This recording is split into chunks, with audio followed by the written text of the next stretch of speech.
अस्सलामुअलैकुम, welcome to our series of logical reasoning जो हमने स्पेशल एमडी कैट प्रेपरेशन के लिए डिज़ाइन की है। आज की इस वीडियो के अंदर हम अपने टॉपिक नंबर 2 को डिस्कस करेंगे जो है लॉजिकल डिडक्शन। सबसे पहले अगर हम इसकी डेफिनेशन की बात करें तो logical deduction is a type of reasoning which assesses a candidate's ability to use structured thinking to deduce from a short passage which of a number of statements is the most accurate response to a posed question. अगर हम simple words में इसकी definition की बात करें तो logical deduction इस type के क्वेश्चंस होते हैं जिनके अंदर हमारे पास एक स्मॉल पैसेज दिया जाता है जो कि मल्टीपल स्टेटमेंट्स पर कंप्राइज करता है और उसके अंदर जो इन्फॉर्मेशन होती है हमने अकॉर्डिंग टू उस इन्फॉर्मेशन अपने क्वेश्चन का आंसर करना होता है। सिंपली ये कॉम्प्रीहेंशन वाले क्वेश्चन होते हैं। अब यहाँ पर हम एक सैम्पल क्वेश्चन लेंगे जिसके थ्रू हम अपने डेफिनेशन को इजीली एंड क्लियरली समझ सकेंगे। There is a family of 6 persons G, J, B, E, T and B. Their jobs are teacher,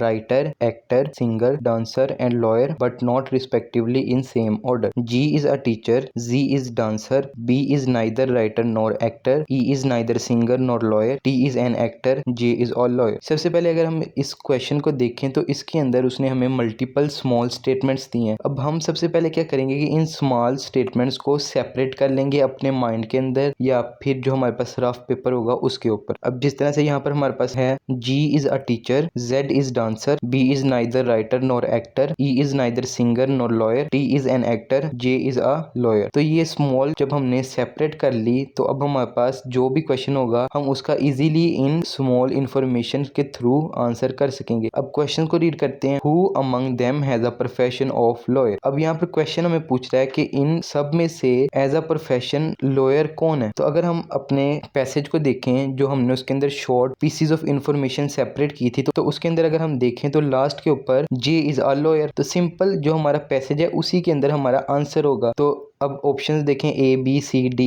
इनमें जे जो सा ऑप्शन में आएगा वो हमारा एक्यूरेट ऑप्शन होगा। अब यहाँ पर ए ऑप्शन हमारा है जे तो हमारा एक्यूरेट ऑप्शन है ए। अब हम इसकी स्ट्रेटेजी की बात करते हैं कि कौन सी स्ट्रेटेजी का यूज करके हम इस टाइप के क्वेश्चंस को इजीली और अपने टाइम लिमिट के अंदर सोल्व कर सकते हैं। Always read the question first. आपने सबसे पहले जो आपका क्वेश्चन है उसको पढ़ना है, देन अपने पैसेज को पढ़ना है, then read the given passage carefully. Second step वही कि जब आपने अपने क्वेश्चन को अच्छे तरीके से पढ़ लिया है उसके बाद आपने अपने पैसेज को पढ़ना है और केयरफुली पढ़ना है। एक एक इंफॉर्मेशन को आपने एक्यूरेटली और केयरफुली देखना है। मेक की points in the passage. Third step में आपने अपने पैसेज के अंदर जो जो मेन इंफॉर्मेशन है उसको अपने माइंड में या एक रफ पेपर के ऊपर की पॉइंट्स की फॉर्म में सेपरेट कर लेना है। Find the answer of the question. Fourth step के अंदर आपने उस की पॉइंट्स को यूज करते हुए अपने जो क्वेश्चन है उसका आंसर उसके अंदर से सेपरेट कर लेना है। Choose the correct option accordingly. Last step के अंदर आपने आपकी जो इंफॉर्मेशन के अकॉर्डिंग आपने आंसर निकाला है वो जिस ऑप्शन पे होगा ए बी सी डी में से उसको आपने करेक्ट ऑप्शन